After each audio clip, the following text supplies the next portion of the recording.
What are black holes made of? Is a black hole really a hole in the fabric of space time, or is a black hole a solid object just like other planets? Yeah, that's a great question. What's a black hole made of? Well, we don't quite know, but I could construct a black hole out of anything. Look, when it comes to, let's say, the simplest black hole of all, which is a non rotating, uncharged black hole, which is called a Schwarzschild black hole, which is like almost perfectly spherical. Um, you can construct that out of anything. You can take a bunch of protons and neutrons and electrons, dump them into a region of space which is smaller than the Schwarzschild radius of the total mass, and you have a black hole. You can take a bunch of neutrinos and do that. You can even take a bunch of photons, which are massless, and create and construct a black hole out of them. I'm talking about a Gedanken black hole, a thought experiment black hole. I can use paper and pen and take a bunch of photons in my mind's eye and create a system. Okay, let's say I have a bunch of photons. It's a photon gas. You want to know the properties, the statistical properties of a bunch of a gas of photons. Look up Landau and Lifshitz, one of the books, and it will tell you exactly what the properties are like, the temperature, pressure, all that of the gas of photons. You take a gas of photons in in a spherical container, which with perfectly reflecting walls, and you contract this container adiabatically. And when the container, the radius of the container is less than or equal to the Schwarzschild radius of the gas of photons, you have a black hole.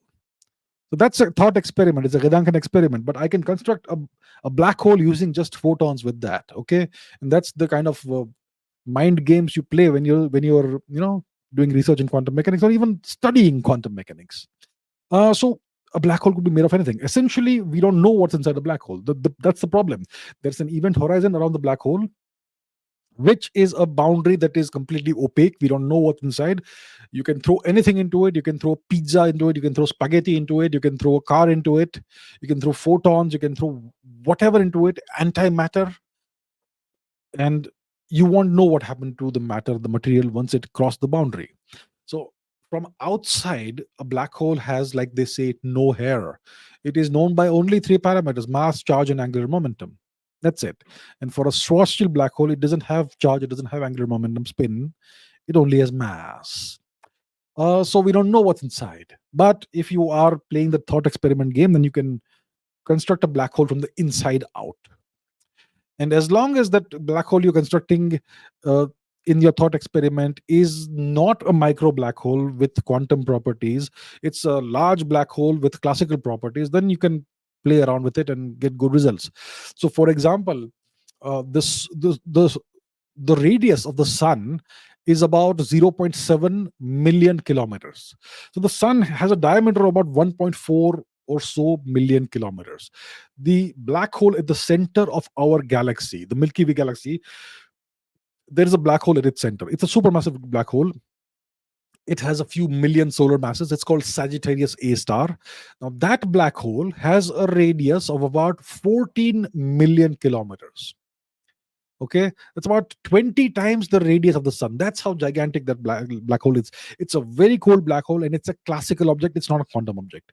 So if you want to create that sort of a black hole through your thought experiment, then you can construct it out of pizza, you can construct it out of cheese, you can construct it out of anything you want. um, but as far as we know, because of the limitations of general relativity, and because we don't have a quantum theory of gravity, we don't quite know what's inside a black hole and what the internal structure is like, and therefore we don't know what it's made of. It could be made of a bunch of strings, or it may be made of a bunch of fuzzballs or whatever. Yeah.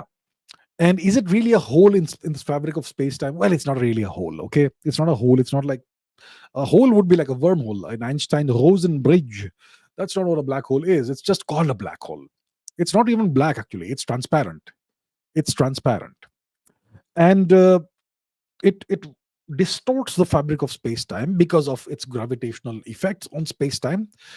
Is it solid? I kind of, I've always visualized a black hole as a drop of liquid. I don't see it as a solid object. I've always thought of a black hole ever since I've been playing with black holes. I've always thought of black holes as drops of fluid, as containers of fluid, some kind of fluid. So I don't think black holes are solid. Just like the sun isn't a solid object, is it? The sun isn't solid. The sun's density is greater than that of water. So the sun is like a drop of fluid in a sense. So black holes also, I think of them as drops of fluid. They certainly cannot be considered to be solid objects as such. I don't think any physicist would think of black holes as solid objects. I've always thought. I mean, I haven't thought about this for a while until I saw this question. I don't think I've always thought of black holes as drops of some kind of fluid, a different kind of fluid, not water, but denser, incredibly different fluid, but fluid drops.